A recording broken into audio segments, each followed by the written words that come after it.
everyone, we are back. Sorry that the episode is a little bit late compared to what we usually do, but don't worry, we're still here, we've got stuff to talk about. It's time to do the Top Drive show. Going to kick off right away with the questions. Thank you very much everybody who left a question last time. Hopefully you know the rules by now, but go ahead into the comments and leave a question for next time. You see a question someone else has made that you like, give it a like. We look at the most liked comments first. Speaking of comments, we got a lot surrounding a specific theme this time. What was that? So it was this thing, right? In one of the updates, I don't know which one, maybe the last one. We made a change to events, and specifically, people have been asking about the daily event. Yeah, quite a lot. Yeah. So thank you everybody for your comments. Lots of comments. None of them really gathered loads of likes, but a lot of people left the same comment. So. It's at the top. Let's talk about it. Yeah, I mean, a lot has happened since the last show we filmed. I mean, this isn't the place to have your finger on the pulse of everything every day of Top Drives. You go to Katie's Play in Game or the web forum, see what's going on. Plenty of discussion on there. A lot has been happening. So let's just review at a very high level, right? So let's see. Fundamentally, we're going to add new modes to the game. But as we mentioned in the last episode, if you keep adding more and more things to do, then you can have an inflation problem because there's just more and more money everybody can earn, and there's more and more time you have to spend in the game every day, and so weird things happen to the economy and the game balance. And so we thought, alright, well, the daily event is the least liked event of everything we do, based on all the feedback we've gotten so far, and club events, that's like way more interesting and cool. Maybe we can basically say, alright, the thing you do every day is not this boring thing that's the same and everybody hates, it's this way more interesting thing, and that way we don't massively grow the economy and all this kind of stuff. It's just like Indiana Jones, sort of thing. But just like in Indiana Jones, actually things will then start to get horribly wrong. Like we thought we'd weighed it up exactly, and it's like, no. So giant boulders started coming at us, and all this kind of stuff. It got pretty intense. So there was a lot of very good discussion that we had with some players. Some people are really reasonable and polite and switched on about it. Some people were a bit less polite, and that's okay. We read the emotion from that. But it was very interesting to see, and it's fair to say that we were surprised by the extent and the intensity of that feedback. Like I said, coming from the situation where daily events were the least liked. Well, I think, like you say, that wasn't just us in a sort of vacuum deciding that. I mean, there was a real sense that kind of there was a sort of sentiment around daily events that they weren't that popular. Yeah. But obviously, we didn't read that. Yeah. Quite right. That's right. And obviously this is a big deal. Farming the daily event is a thing that players do. Not all of them, not even the majority, have been checking the data. But I think almost everybody who's engaging on the web forums and asking questions and watching this show, almost all of you guys are going to be doing it. And so there was this weird thing where that basically went away, and it's like, are you going to make that money from clubs instead? For one thing, that's just a change, which is always a bit disruptive. It's like, wait, how do I do? What do I even do when I play Top Drives now? But it also meant there were all these other people who don't farm the daily, and we wanted to know from the data, because they don't talk to us. How's it working out for them? How are they seeing it? So we wanted to go at least one full 7-day club season, so we could get the data back from everybody and see what's this doing to the average, RQ 80 player, RQ 100 player, and all these people. How is their behaviour changing? How much money are they earning? And in particular, it's interesting, especially lower RQ players. People have said how are they supposed to catch up now?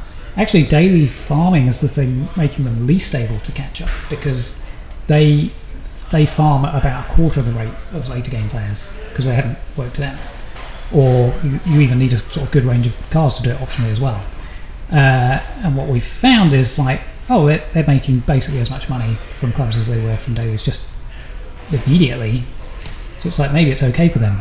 However, listening to everybody else saying, no, hang on a minute, you don't understand how much this has changed the game and what I like about it, and having those discussions, we had to concede. It's like, okay, it's not. This is probably not going to be good for the game to just go, no, there we go, we've done it, it's over, get on with it. that was not going to work. I think it's probably the biggest like tsunami of feedback we've ever had. I think like there was a big one last year when we changed how trophies work and matchmaking works. You could smurf your trophies down to 0 and then get match made with beginners, and basically you could win any event you wanted, and by smurfing all the events you didn't care about or weren't that good at. And obviously when we changed that and now you can't go below round 500 numbers of trophies, it's much harder to do that, and obviously the people who were exploiting that were very upset about it, but there was really no way to continue running a PvP matchmaking based game where you could win every game if you wanted, so that had to change, and that was fine. This was a bit different. I've just picked out my 2 most key bits of feedback I took from B-War. One is, much as it's like, no, there's clubs, it's more fun and interesting than the daily, but it is harder mentally to do it. The daily, you just know what you're doing. You're like, you've got a saved hand, or you go, right, here's my commons, I put the rubbish commons and do a farming, very whatever it is. straightforward. Yeah, it's mentally easy. And clubs, it's like, right, what am I going to do? This one, that one, that's a high, I'll do that one, and then you've got to pick your hand, and then you come back in an hour or half an hour or 2 hours, and then you've got to do that again. You go, oh, what's this one now? And so that does change how you engage with the game and what you want to do. That's true. And the other thing this surprised me, but I can see the point now, how much they just missed the instant gratification of turning over a card. You do a race, turn over a card, bam, get something, right? Maybe even a rare card that you care about. I mean, I think late game players have got most of the rare cards they need, but when a new update comes out, certainly that's still exciting as well. So that instant gratification element is missing, like, because clubs, part of the design is you can just race and race and race, and we can't just give you rewards and rewards, but you just get it all at the end. It's just a sort of lump sum cash amount, and it's not as satisfying. So there are things we could do with clubs that get at some of this. Yeah. And one of the things we've done is raise the RQs in events. Okay, I'm going to interrupt you. Oh yeah, what's this? Because the most liked comment from the questions last episode from Cezoni, who wins a carbon fibre pack. 79 likes when I checked on this comment. Okay, pretty good. Maybe we could include some daily pack prizes in clubs. Right. For example, completing 20 races, get a plastic, 50 for steel, etc. Right, yeah, so some way of having that bit, because at least at the daily at the end of it as well, you get a pack. Yeah. And we don't have that in clubs either. Yeah. When the club season eventually ends, you get, boom, some cash and gold. Mm-hmm. And so, yeah, that will be one of the ways of getting it somehow. You can get packs out of it. So it does seem like, okay, there could be some significant improvements to club events that maybe address some of those concerns, but those are not going to be anything that we can get out fast. So we've got other features we're working on, there's all sorts of stuff happening, so we're like, okay, what we're going to have to do, we're going to have to bring back daily events back. They've just got to come back in some form. We do still want to change this thing where the best way to make money in top drives is put terrible cars and lose so you can win with less terrible cars. It's weird, remains weird that that's the engine of the game, and that if you don't have much time with the game, that's all you ever spend your time doing. Like I saw this comment from this guy. It's like, I hate this game. I've got no trophies or anything. People are like, what have you been doing? It's like, oh yeah, I just smurf every event just to farm. And it's like something weird. They were like, the best way to play the game is to do the silly thing, and then you're just doing that all the time. You're like, what? This is the game? You just collect cards by losing to win. It's weird. Yeah. So we do want to change it, but we don't want to ever just destroy this thing that people are so attached to. So the plan is a rebalance now, right? So with the next update, prize boards are going to be worth a bit less. I think we're going to put more cars in them, so get some D's, E's, and even F's, get the commons out there as well, because it's always been weird that the commons are incredibly rare to get hold of, so get some of them in there, and then move some of that money into the end of event prizes. So you can still farm, but finishing well, doing well is a bigger part of how you make money. And we can even do it in a more progressive way. This is not exactly defined how we're going to do it, but it could be that even the tier 5 people make, if tier 1 went up, I don't know, 20%, maybe tier 5 could go up 50% or something. So it's not like the people who make tier 5 and tier 4 all the time are now locked out of ever progressing. We could give them more proportionally. We're investigating this now. But this is the idea. So not to throw it out, and not to radically change it, but to try a rebalance so that you don't get these people who are like, well, I just farm every day, that's how I play the game, and then I got bored and stopped playing, because you would. So that is the plan. Okay. So watch out for that. Yeah. So it's been a while since we did a question on campaign. Oh yeah. So the next most liked comment that came in was from Pave Susnya. So thank you very much for coming back with a nice comment. Have you ever had any plans on expanding the campaign? So we've discussed this. Classic. Or we've discussed this off and on for a while, but it's been a few episodes since we last talked about it, so we can talk about it again. It has. So what can we say? People are asking for the campaign. I think we should. I can't remember precisely what we said last time. I think it was probably along the lines of the fact that we definitely have a similar feeling towards the campaign. It's not you can a kind of a committed player can get to the end of it sort of fairly quickly, and while there's a bit of kind of going back and farming it for prizes, it's an enjoyable piece of content while you're going through it. And I think for some people it's simply finishing too early and they want more of it. And a lot of these other sort of roster management games have some sort of campaign in them that goes on pretty much forever. It gets harder and harder, and you collect better and better characters or whatever, and no one's ever done with the campaign. Whereas Top Drives, it's like done in 1 or 3 months depending on how fast you go at it. So there is still a call out there for some more single player activity. Absolutely. And we said, there's the challenge that comes up every week. That's sort of a version of it, and that is still there. And remember the thing we said, the big problem with Top Drives is it actually doesn't work getting harder and harder and harder and harder, because the way you collect cars and the way you progress, it's about having a breadth of garage and having a car for every situation. And a campaign that just means now you need 2 legendaries, now you need 3, now you need 4. It's like that is not going to go very far very fast, and is going to be kind of annoying. And getting into a little bit of the game design side of it in terms of like how Top Drives would differ from, say, a kind of a fantasy character game. Those will generally, you might start with 100 hit points and end up with 1,000,000 hit points. They can just keep go up and up and up. We are fundamentally constrained by the fact that we're real world cars. So I think that's why it's that we can't just keep going up to sort of 300 miles an hour, 400 miles an hour, 500 miles an hour. It's so it is more about the breadth. But I don't think we can confirm anything at this point other than the fact that it is something we want to do. Significant interest to the team. It is very much on our minds. Definitely not dropped down the list at all. I've seen some ideas of how it could make sense in Top Drives. I'm like, maybe that would be some sort of way to do it. So I don't think it's an unsolvable problem, actually. Where previously I thought, I don't know how we could ever do it. Now I'm like, that could be there's some good ideas.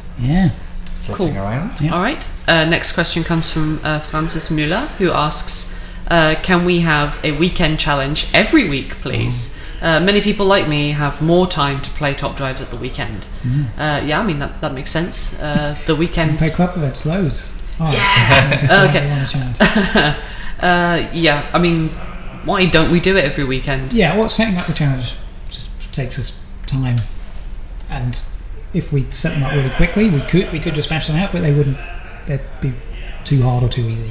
It does take time to set them up, and that's the only reason. It's a bandwidth.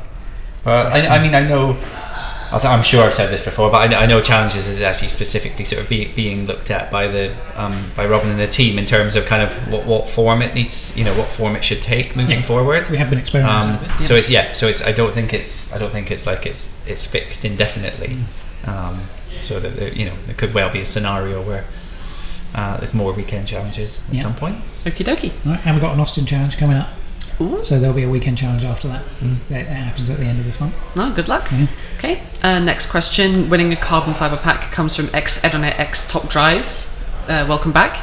Can we finally sell some of the Smart Rover and Pontiac prize cars? 5 of each is taking up quite a lot of space. Are they going to be required someday in future events? I'm afraid to sell them because you can't get them out of packs. I was thinking about this because there's a way in which it's a souvenir and you're like, remember I did that thing and I collected all these cars, but it is taking up space. And space is at a premium. It's true.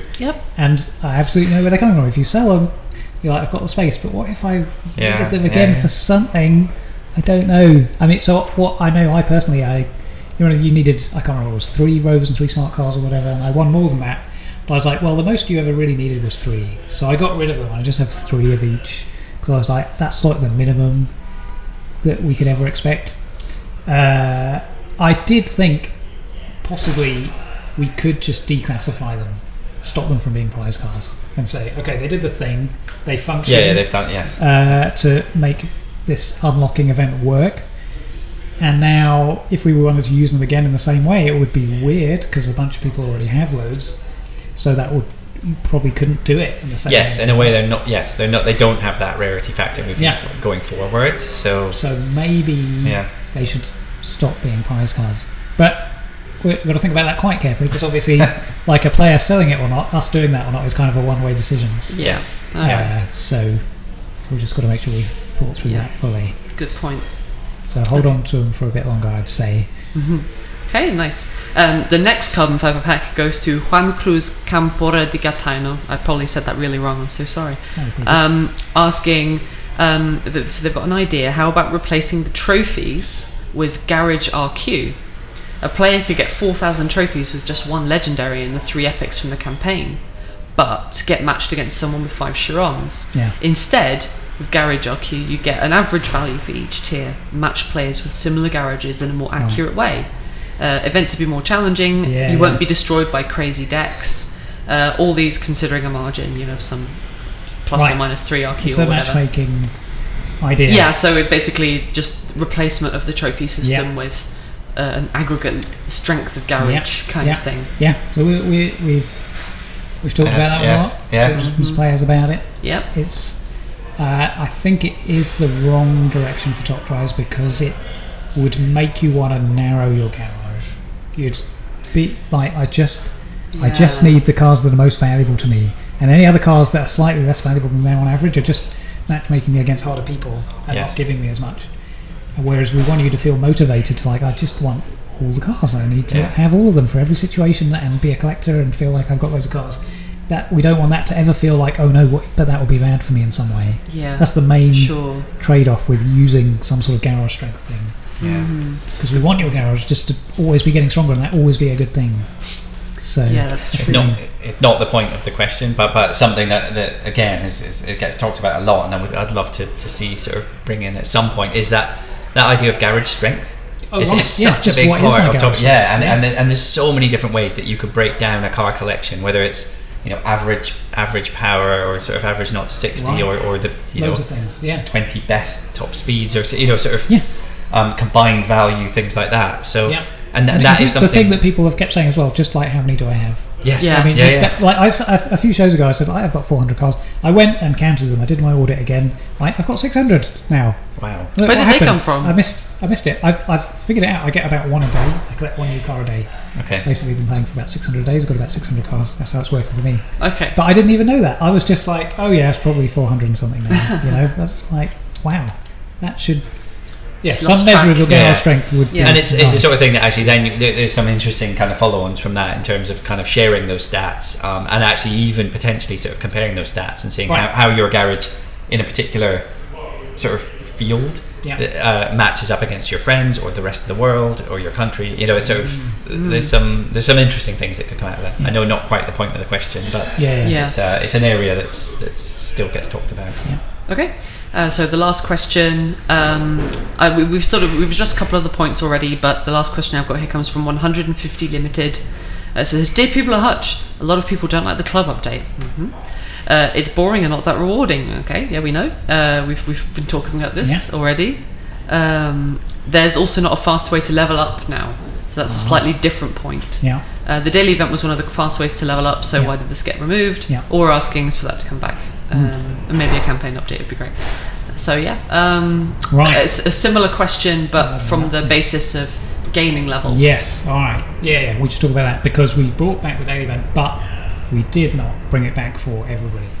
Right. Brought it back for 150 RQ. Actually 149 to 150 RQ because we discovered we couldn't set it to just one. So you only have to reach 149. But then that leaves everybody below 149 wondering how can I level up as fast now because I can't. Especially if you are farming the event, you could be, leveling up really fast. Yeah. Now you can't. You're back at a slower pace. So why on earth would we want to do that? But I do think I think it's probably made me really unpopular again. Like the last episode, you're better off this way. That just sounds terrible, doesn't it? You're like, I want this thing and I can't have it, and you're telling me this is better. But I mean, here's the reasoning, right? The reason you want to level up is primarily so you can play all the cards, the best cards that you have. If you have got 5 RQ25 cards, then you need to be RQ 125 if you want to be able to play them all at once in a daily or an unlimited club event. And if you're RQ 110, you're like, I want to get to RQ 125 so that I can play all my best cards. But actually what happens for almost everybody in the data is that that situation doesn't emerge. At the very beginning of the game it does, but as soon as you get to around RQ 100, 120 or so on, you don't have cards good enough to fill your RQ. So you're not benefiting from leveling up. And then the other thing that happens with RQ is that's how we matchmake you. People of higher RQ face each other. And that is something you don't want to rush into as soon as possible. And some of the most advanced players who either figure this out early or people who are playing a second account or something are deeply into like, how can I get the best cards possible while leveling up as slowly as possible? Because that way I can win these events I'm in right now matched with other people of my level. Yeah. And then when I eventually reach the top end, I'll be as strong as I can be when I now get matched against all these top RQ people.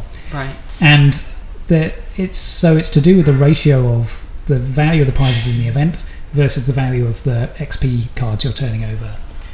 And the daily is the worst value for that because the prizes in the daily are the worst.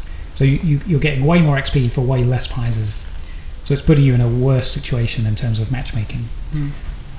So if you were farming the daily and enjoying that and leveling up really fast and feeling that was good, it probably did feel good, but it actually wasn't the best for you in the long run in terms of matchmaking. And Top Drives is a long game. It's always a marathon and not a sprint. So I don't think that you need to hit it that fast. Like the highest hand I can field right now. Where's my top cards? I got my unicorn the other day. I got the Audi RS6 Avant at last. That popped out. That's been a classic for a while. Yeah, that was good. What can I do? I can now field a 149 RQ hand after 2 years. Okay. So I don't need to be RQ 150 yet. After 2 years, I still don't need that much RQ. Yeah. But maybe one day soon now. But yeah, that's the idea. It's a marathon, not a sprint. It's to do with matchmaking. I think it's okay, and we don't want, that whole idea of farming being the best way to do it. We don't want that to be the thing as well that you get immediately as soon as you start playing and you read up about it. We want the game to be about collecting cards and winning and using them well. It tilts it more that way. So on balance, that was the decision we went with.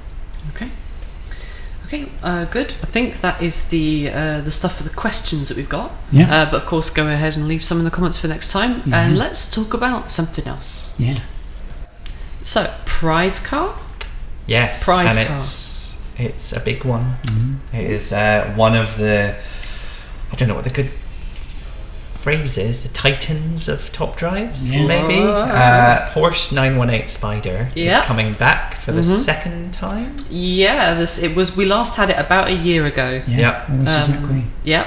So we're returning it. You can fight over it this time as well. Yeah. And so I think I've talked about its place in the car world before. Not much to add. It's still as revered as it's always been, as I think what was nicknamed at the time part of the Holy Trinity of LaFerrari, McLaren P1, and the Porsche 918. Kind of utilizes sort of hybrid sort of technology to just absolute, not so much from a kind of eco angle, right, but just to absolute kind of maximize performance. Kind of handling is probably the thing that really stands out. 94 in the game. Yeah. It just unbelievably grippy, low, low center of gravity car for getting around those corners as fast as just about anything. But then that's matched. I mean, top speed of 211 is good without. I mean, it's very good, but without being sort of exceptional. And then a 0 to 60 of 2.5 is that's getting pretty much towards the fastest cars in the game. Thought I'd just do a quick comparison. I thought I'd bring out a Bugatti Veyron for a little comparison here, and not even the standard Veyron. I thought I'd go with the Super Sport. Even rarer, even faster. Beats it on 0 to 60, which is the Bugatti beats the Porsche on 0 to 60, which is quite something. It's a much higher top speed. It's not quite there on handling, just because Bugatti's a bigger, heavier car. But I thought I would kind of even like play a little bit to the Bugatti strength and put us on the fast circuit, which should lend itself. And if we run this here, I mean, as expected, the Bugatti gets off the line faster. On the back straight, the Bugatti is actually still just pulling ahead a little bit, and then it's just those last couple of bends is the 918. I mean, I think if that start finish straight was a little bit longer, it's it's going to be even closer. But the 918 takes it on a fast circuit against the Super Sport Veyron. So it's just it's an impressive car. I always go on about photos, but that is one of my personal favorites. Those wheels, it's got, I think, arguably the best wheels of any car that I can think of for a while. I mean, okay, maybe. Are they much bigger than usual? Is that just they are very big, yes. Okay. I mean, I think if you're looking historically, then I'm going to go back to my Lancia Integrales, and they probably have even better wheels. But no, the 918 has very, very lovely wheels, which is always important in top drives. Everybody should probably want one of those in their collection. And some people have already got one, and they're going to get their own dedicated winners event, and that, in theory, makes it a little bit easier than before as well for somebody who doesn't have one to win it, because all those people who were good enough to win it the first time are now out of the competition. So we'll see how that goes. So should be a good event. All right. Any other things that we need to discuss? Any more news? Have we got something more? You say that like there is. Is there more? I mean, there is. There's more. I think it feels like the next show. Probably some good things. Some definite, some properly new. Things to discuss. Cool. All right. So then there's one thing that I will just hint slightly, which is that we've got some plans for a little bit of a show revamp. I can't go too much into it at the moment because we're still finishing with that plan, but maybe next week next time I'll have some information about some things that we're going to try doing a little bit differently, make it a little bit more interesting. So stay tuned for that, and I suppose we will see you next time for the Top Drive Show.